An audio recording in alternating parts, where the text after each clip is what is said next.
2015 आज बात करने वाले हैं साइंस विज्ञान में। क्वेश्चन पहला है स्नेल का नियम क्या है। तो स्नेल का नियम साइन आई बटा, इसे म्यू बराबर भी बोलते हैं, साइन आई बटा। कहता है एमीटर को किस क्रम में जोड़ा जाता है? एमीटर अगर बोल देता है वोल्ट मीटर को किस क्रम में जोड़ा जाता है? किस लेंस को अभिसारी लेंस कहते हैं? उत्तल लेंस। कौन सा लेंस?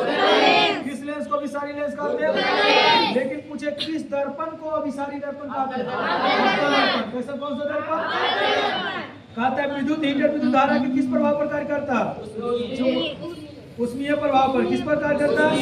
उष्मीय प्रभाव पर। किस पर? उष्मीय प्रभाव पर। आपसे क्वेश्चन पूछे विद्युत बल्ब किस प्रभाव पर कार्य करता है? उष्मीय। किस पर करता है? उष्मीय। किस दर्पण में केवल काल्पनिक प्रतिबिंब बनता है? तो उत्तल दर्पण। कौन सा दर्पण में? लेकिन आपसे पूछे लेंस में तो अवतल लेंस। कौन सा हो जाएगा?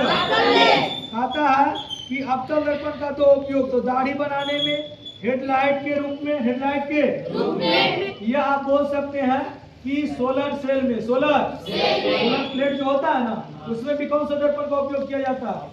अवतल दर्पण। कौन सा दर्पण? उत्तल दर्पण का उपयोग गाड़ी के साइड मिरर में, गाड़ी का। इसका याद करने का ट्रिक है। देखिए आपको अगर उत्तल दर्पण याद करना है तो उत्तल दर्पण समझो लालटेन। लालटेन क्या करता है? प्रकाश को छिपा देता है। लेकिन लेजर लाइट क्या करता है? प्रकाश को एक जगह भेजता है, एक जगह।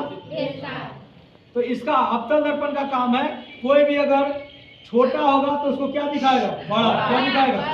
और उत्तल दर्पण का काम है कोई भी अगर प्रतिबिंब, कोई भी वस्तु अगर बड़ा होगा तो उसको क्या दिखाएगा? छोटा। इसीलिए गाड़ी के साइड मिरर में कौन सा दर्पण उपयोग करते हैं? और उत्तल दर्पण। कौन सा दर्पण? उत्तल दर्पण। अगला क्वेश्चन कहता है चीनी के डंड में, चींटी के डंड में कौन सा अम्ल पाया जाता है? फॉर्मिक अम्ल। आवर्त सारणी में उदर कतार कितना? 18। कितना? लेकिन पूछे क्षैतिज कतार कितना? 7। क्षैतिज कतारों को क्या कहते हैं? आवर्त। क्या कहते हैं? और उदर कतारों को क्या कहते हैं? वर्ग। क्या कहते हैं? तो पूछे आवर्त सारणी में कुल कितना वर्ग है? 18। आवर्त सारणी में कुल कितना आवर्त है? आवर्त सारणी में कुल कितना आवर्त है? 7। कितना? ध्यान से सुनियो। कहता है उत्कृष्ट गैस अलग समूह में क्यों रखा गया है? क्योंकि अक्रियाशील है। क्या? अक्रियाशील। अभिक्रिया नहीं करता।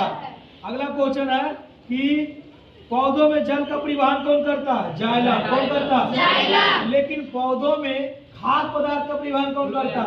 फ्लोएम। कौन करता है? कौन करता है? कोशिका का पावर हाउस किसे कहते हैं? कोशिका का पावर हाउस किसे कहते हैं? कोशिका का पावर हाउस किसे कहते हैं? ऑक्सीजन के अनुपस्थिति में शोषण को क्या कहते हैं? अवायवीय शोषण। क्या कहते हैं? क्या कहते हैं? ऑक्सीजन के जो अनुपस्थिति में शोषण होता है उसे अवायवीय शोषण कहते हैं, और जो ऑक्सीजन की उपस्थिति में होता है उसे क्या कहते हैं? वायवीय शोषण। क्या कहते हैं?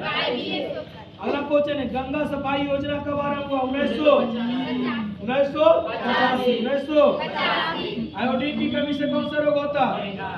आयोडीन की कमी से, इंसुलिन की कमी से, इंसुलिन की कमी से, रक्त की कमी से, एनीमिया, रक्त की कमी से। अगला कहता अगला क्वेश्चन स्पेक्ट्रम प्राप्त करने के लिए किसका उपयोग करते हैं? प्रिज्म का। स्पेक्ट्रम प्राप्त करने के लिए, स्पेक्ट्रम प्राप्त करने के लिए किसका उपयोग करते हैं? प्रिज्म का। प्रतिरोध का SI मात्रा क्या होता है? प्रतिरोध का SI मात्रा, प्रतिरोध का SI मात्रा, प्रतिरोधकता का, प्रतिरोधकता का बताएगा। ऊर्जा का SI मात्रा जूल। ऊर्जा का SI मात्रा जूल। ऊर्जा का SI मात्रा विद्युत विभव का SI मात्रा, विद्युत धारा का एम्पियर। विद्युत धारा का एम्पियर। दाढ़ी बनाने में कौन सा दर्पण उपयोग करते हैं?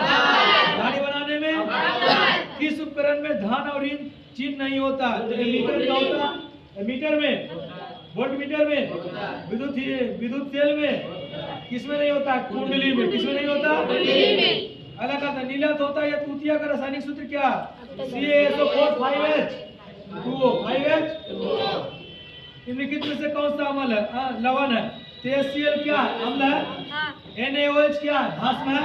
K2SO4 क्या है? लवण है। क्या है? लवण। लवण। एक और पूछता है NaCl, NaCl भी क्या है? लवण है। क्या? लवण। NaH, देखिए भस्म का पहचानने का नियम है, उसमें लगा रहेगा लास्ट में OH। क्या लगा रहेगा? अम्ल का पहचानने का नियम है, इसमें रहेगा H। क्या रहेगा? अब बताते हैं, कहता है संक्रमण का रासायनिक सूत्र क्या होता है? CaCO3। कहता है खाली स्थान वन संपदा का उदाहरण है, कौन सी हो जाएगा? लकड़ी। क्या हो जाएगा? क्या हो जाएगा? लकड़ी जो वन का संपत्ति है। अगला कहता है चीनी का रासायनिक सूत्र, तो इसका ठीक है सिलिसिक। नया नवेली दुल्हन आई 12 kg 22 कप 11 गो के चिलाई, यानी C12 C H 22 H O 11। अगला क्वेश्चन है, कहता है कि स्वपोषी पोषण के लिए क्या आवश्यक है? तो स्वपोषी पोषण के लिए CO2, क्लोरोफिल, सौर प्रकाश, इनमें से सभी आवश्यक है। इनमें से सभी आवश्यक है। इंसुलिन की कमी से कौन सा रोग होता है? मधुमेह। आयोडीन की कमी से घेंगा, आयोडीन की कमी से एसटीएच हार्मोन से बौनापन, एसटीएच हार्मोन से धूलि परिसंचरण किसे पाया जाता है? कॉकरेज में। किसे पाया जाता है? और इसके बाद क्वेश्चन है क्लोरोफिल का वर्णन का रंग कैसा होता है? हरा। कैसा होता है? चलिए इतना ही, आगे बात करेंगे। अगला क्वेश्चन